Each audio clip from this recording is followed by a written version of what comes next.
Hey guys, and welcome back to chapter 17 of Caraval. Scarlet did not dream of legend. She did not dream at all, no matter how hard she chased sleep. Each time she shut her eyes, the snaking corridors beneath Castello Maldito stretched out, filled with flickering torches and screams. When she opened her eyes, lurking shadows moved where they did not belong. Then she closed her eyes again, and the dreadful cycle repeated. She told herself it was only in her head, the shadows and the sounds, wails and footsteps and crackling noises, until something cracked that was definitely in her room. Scarlet sat up carefully. The dying fire buzzed as it tossed bits of light here and there, but the noise she heard was louder than that.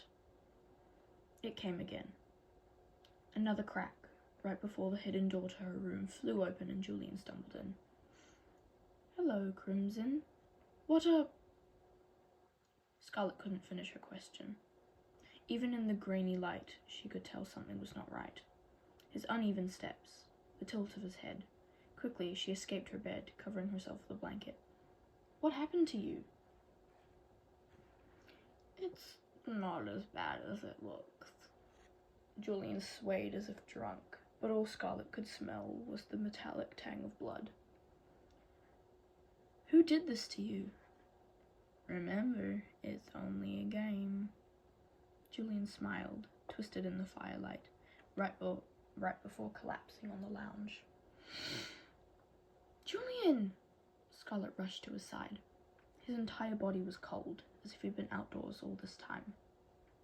She wanted to shake him, to wake him back up, but she wasn't sure that was a brilliant idea given all the blood. So much blood. Very real blood. It matted his dark hair and stained her hands as she tried to put him in a better position. "I'll be right back. I'm going to leave and get you help." "No!" Julian grabbed her arm. His fingers were frosty like the rest of him. "Don't go. It's only a head wound. They look much worse than they are. Just grab the towel in the basin. Please." His fingers tightened as he said the word please. "It will raise too many questions if you bring anyone else up here. The vultures, as you called them, they'll think it's part of the game. But it's not." Julian wobbles his head as his chilly hand fell away from Scarlet's arm.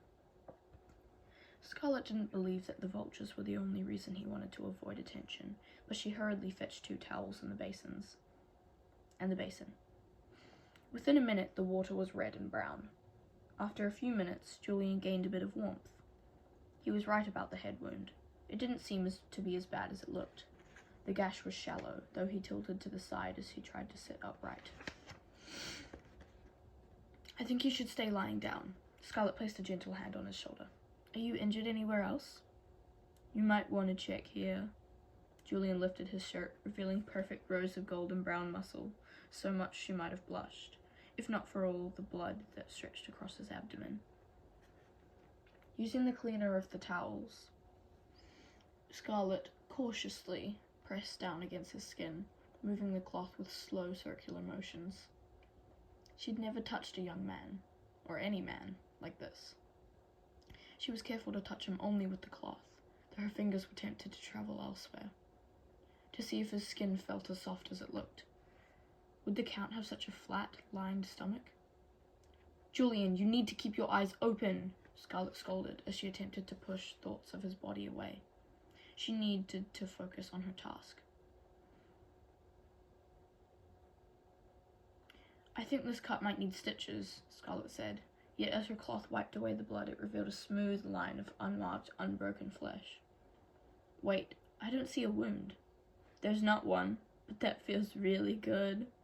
Julian moaned and arched his back. "You scoundrel!" Scarlet pulled her hands away, resisting the urge to smack him only because he was already injured. "What really happened? And tell me the truth or I will throw you out of this room right now." "You don't need to make any threats, Crimson. I remember our deal. I'm not planning on staying or stealing your virtue.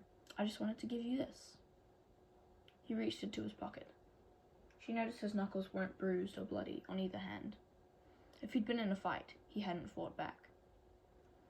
Again, she was about to ask what happened when he opened his hand, sparkling red. Were these the things you were fussing about?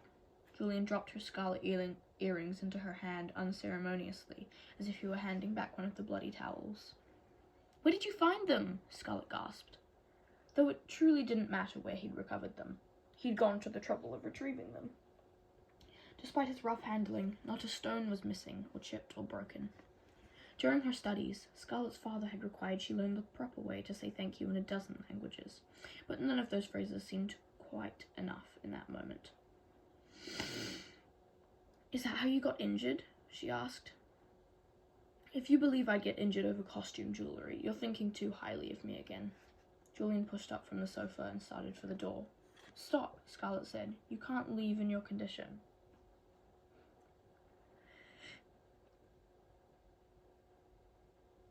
His head cocked to the side.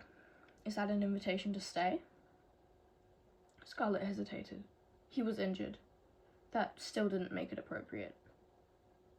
She was engaged, and even if she wasn't, I didn't think so. Julian grabbed the doorknob. Wait! Scarlet stopped him again. You still haven't told me what happened to you. Does it have something to do with the tunnels beneath Castello Maldito? Julian paused, his hand hovering over the knob as if suspended by an invisible thread. What are you talking about? I think you know exactly what I'm talking about. Scarlet distinctly recalled the second set of screams she'd heard.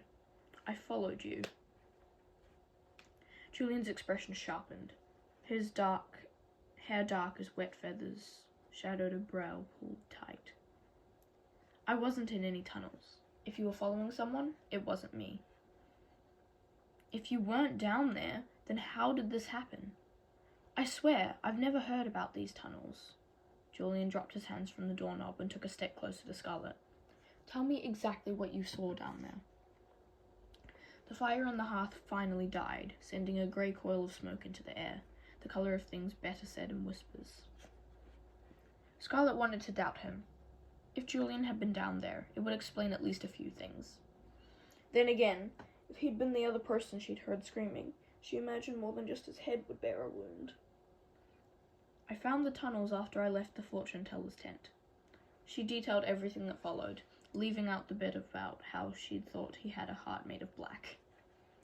After Julian had given her the earrings, she'd stopped believing that was entirely true, though she still watched him carefully for any signs of deception.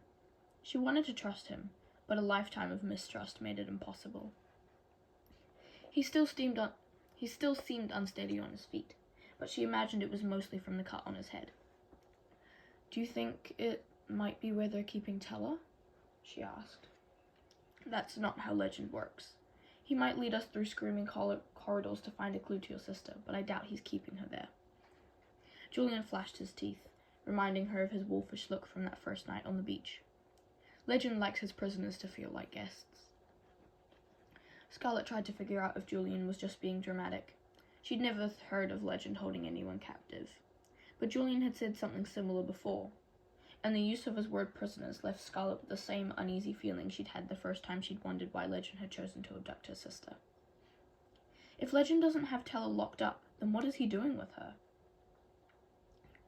Now you're finally starting to ask the right questions. Julian's eyes met Scarlet's. There was a flicker of something dangerous, right before they began to shut, and he swayed once more. Julian! Scarlet caught both his arms, but he was too heavy to hold, and the couch was too far. She pressed against him. He'd gone from cold to almost feverish. Heat poured from his skin through his shirt, warming her in unexpected ways as she held him up to the door with her body. Crimson? Julian murmured. His eyes flickered back open. Light brown, the color of caramel and liquid amber. Lust. I think you need to lie back down. Scarlet started to back away, but Julian's arms wrapped around her waist. As hot as his chest, and just as solid. Scarlet tried to wiggle free, but the look on his face stopped her. He'd never stared at her like this before. Sometimes he gazed at her as if he wanted to be her undoing, but just then it was as if he wanted her to undo him.